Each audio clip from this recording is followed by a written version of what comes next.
All right, so we've had it running for a few minutes. I just changed, I'm getting out of here. Time to go home. So here's our coolant temp. Let's watch the graphic display. So here's what was happening before, is I was having a steady rise up to 105, and that fan would turn on. I wish I'd gotten a video of that, but I would say it was rising. There we go. So there's our first step up to 99, and the scale is gonna kind of correct as it goes. So let's watch for a minute or two. So it looks like it does get up past 100 C. So I guess the 105 is around 220. So the fan turns on, that's speed 1 at around 220 F for coolant, which is a little higher than I thought. That's what we got. This is what we had before, up to 105. I'm going to head out now, but we'll see once I get home when I let the car sit. Is it still pushing coolant out? The reservoir does not smell like exhaust gas, but it doesn't always. It's going to be a little tricky for me to do a leak down test, which is usually what I do when I have a hard to diagnose head gasket. I've had pretty good luck. You put a leak down tester on it, you'll get some bubbles through the reservoir if the car's hot. But I also have pretty good luck with that smell test in the reservoir. Usually I can tell. This one doesn't have it at all. So we'll see. Maybe was that really cheap thermostat causing some kind of restriction in flow? Possibly. But how the reservoir was... well, one time it seemed like it was kind of boiling when I opened the cap. And this time, what didn't boil, but that level was just rising after I shut the car down. And that's kind of that, there's a word for it. It's like overboil or afterboil or something like that. And maybe that's what was going on. So let's see, it's almost at 105. Let's just wait a minute here. Looks like it's 105. And let's make sure that fan's still kicking on, which I'm sure it is. I was starting to think maybe I have a fan issue. Maybe my fan's not turning on, but it seems like it is. So that's not it. The coolant temp gauge in the car has never, gotten past middle. So there's 105. Once it hits 106, I think that's when our fan's going to turn on. And the temperature will start dropping again. Sorry if this is kind of boring, but this is the type of information that I'm interested in, because once I do this a few times, then I kind of log it up in my memory banks, and the next time I get a car, I sort of have a point of reference on what to expect.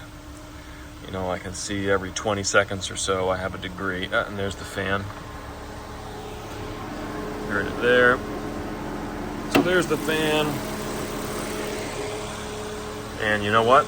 Let's shut it off once it hits that max temperature at 106.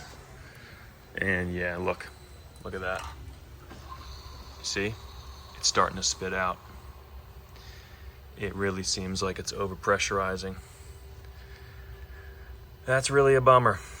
I don't think that level should rise that much. I mean, I haven't done this exact test on another 5-cylinder, but when it's cold or room temperature, this is at the max. And when it's max hot, it's up around the cap.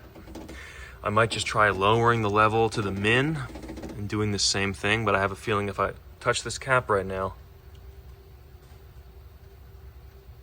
so actually, it's not hissing, it's got no pressure, so that's sort of surprising.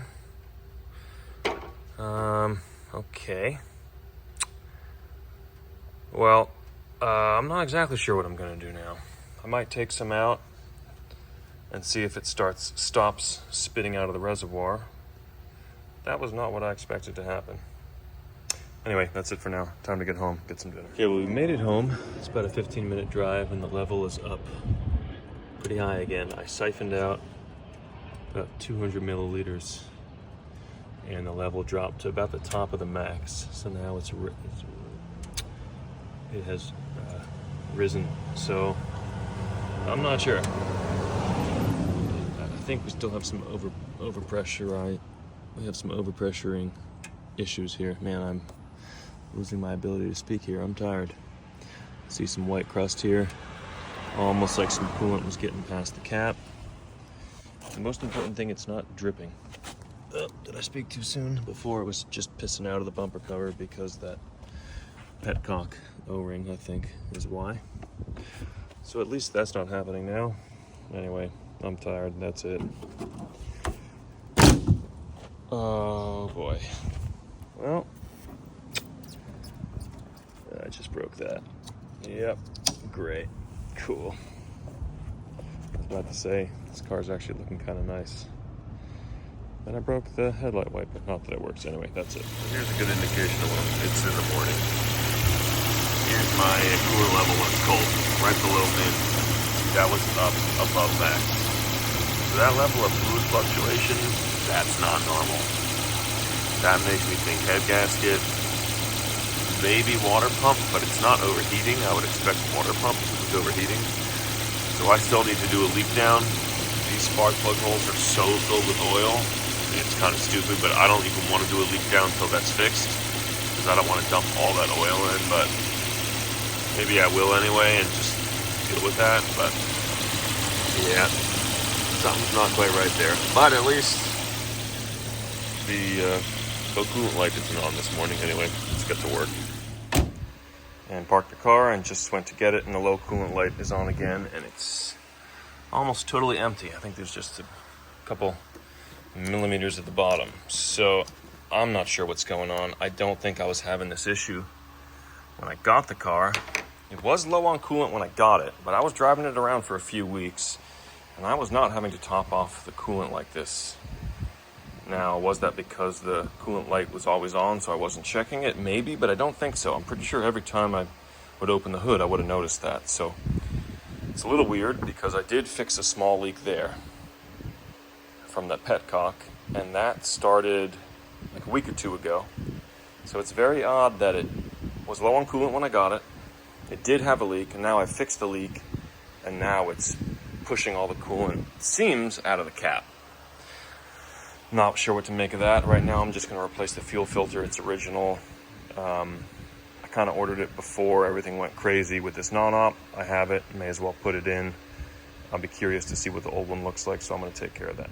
You know what?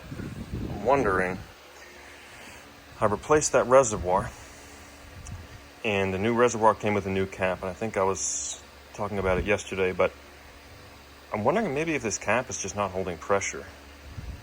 Now, that doesn't totally explain why there'd be enough pressure to push coolant through the cap, because when I was pressure testing it and running the car, the tester went up to 25 psi pretty quickly. Never had that happen.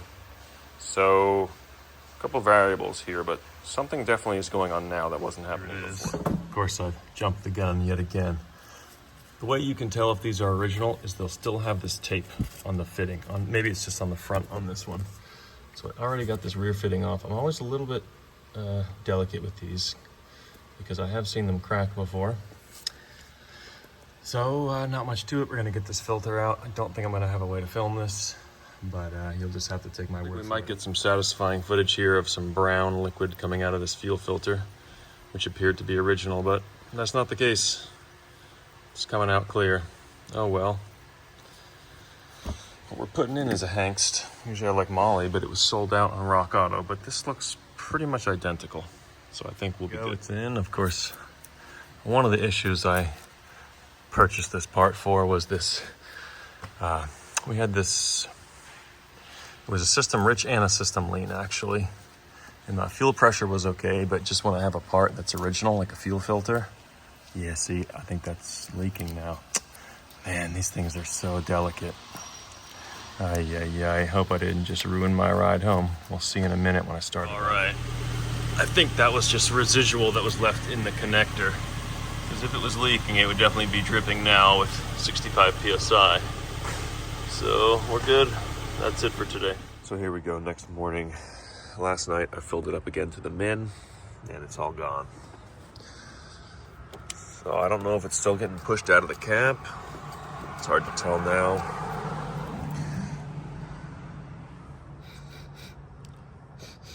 Doesn't smell like exhaust at all. Later I'll check and see, is it wet down here? You know, indicating that the overflow or the cap was opening up. I guess I'll have to clean this all off, fill it again, see if that residue comes back. I don't know, man. I pressure tested this and I don't find any leaks. So it's just weird. Anyway, time to get to work. Well, it's sort of more of the same news. Coolant keeps getting pushed out. I think I already told you guys I was talking to my old neighbor. He's a forklift mechanic. He's just a great mechanic, a natural mechanic. Just always knows what to check. Always has good ideas. No formal training, of course. Anyway, I talked to him and he said, hey, maybe your cooling fan speed 2 isn't working, because he said, hey, you got 2 fuses here. Maybe I looked at them. I can't even figure out how to remove them. I didn't spend much time, and I was just in the driveway, but there are 2 fuses. So I said, you know what I'll do? I'll just come to work, and I'll see if Vita has an activation for both. And here we go. There's half speed.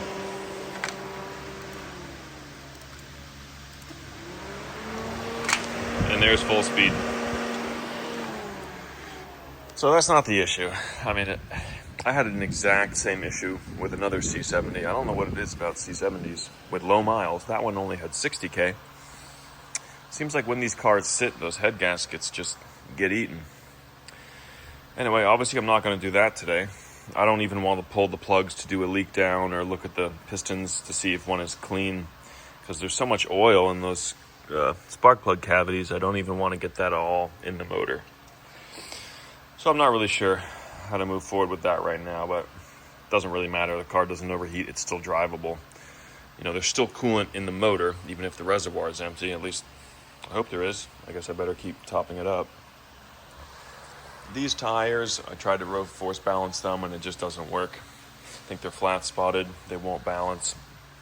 I saw some used tires next door, takeoffs that were 225 40s, 225 45. But these are 215 50s. I got to look online and use the tire size calculator, but I'm pretty sure that's gonna be too big of a difference, but hey, you never know. Anyway, so that's it for now. So sort of just more frustration with this car. This whole registration thing is still just bothering me. I'm not sure exactly what I'm going to do with that either. I shouldn't even really be driving it. You know, I mean, I insured it. I always insure a car when I buy it, even if I don't register it right away. But I'm driving this thing everywhere. I figure it's worse if I, put a sticker on it to try to hide what's going on. That'll make things worse. And to be honest with you, don't try this at home, but I have been in situations with stickers that are not up to date in various different cars, and I've just never had an issue. So you could say it's irresponsible or it's a little bit risky, and it is, but I think there are bigger risks one can take than this, so I'm not too worried about that. Mostly just frustrated. Something was weird, because I was sure the correct size was 225 45. I just checked Tire Rack. That's what they say too. Now, usually on the newer cars, they'll have the tire size either in the door jamb or in the gas cap, in the gas door. I don't see it in either place, and I don't have an owner's manual. I could dig through Vita and try to find it, but this, to me, that's a bingo. So I'm going to go see if I can grab those used tires. They're Contis, and they probably had 6/32 tread. And if I could get rid of that cowl shake on this, that'll be a good day. At least that's one win. Tires. I mean, they're not amazing. I can see a little bit of excess wear there on the inner, or maybe that's the outer. But overall, that is not bad. It'll be a lot better than what I have on. Hopefully my ride's going to be a lot smoother. I got to check them all, make sure they didn't have any punctures, but I don't think so. They all have a 21 date code, so that's okay with me. This is definitely a score. I'm excited about that.